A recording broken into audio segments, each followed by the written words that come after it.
很多人说，记忆会淡，时间会冲淡一切，但有些影子纵然模糊，却从来没离开过心里。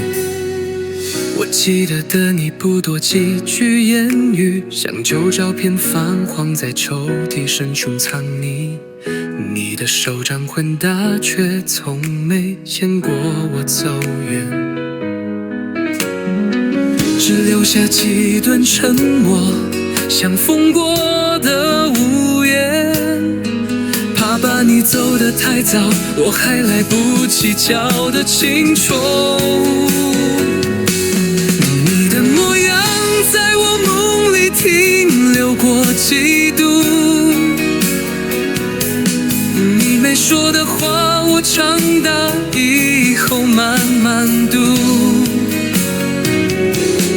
每一次错落的脚步，我都当是你在远处，曾在同学口中羡慕他们的父亲，我只学会微笑，把话题藏进心底。你留下的时钟，像守着什么约定，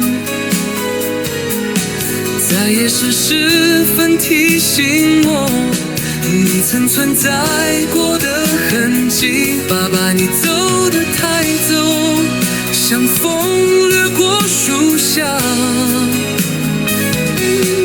留下我在岁月里自己跌跌撞撞奔跑。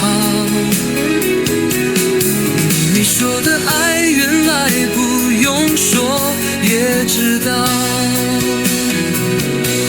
就像那天你回头的背影，我一直记到老。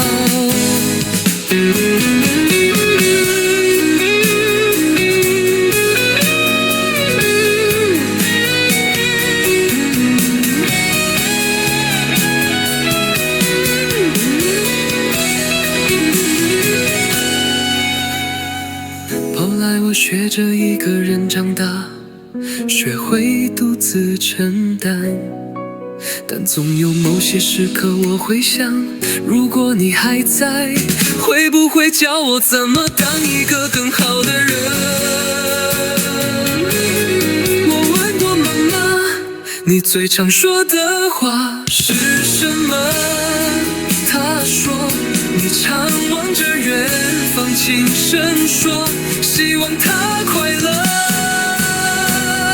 爸爸，我已经长大，在你不在的年华，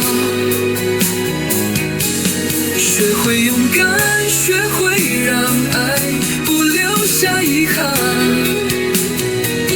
你给的肩膀，也许只是想象的温暖。当我知道你在天上，望着我微笑，不语不问。母亲节快乐，虽然你不在，但我一直想对你说这句话。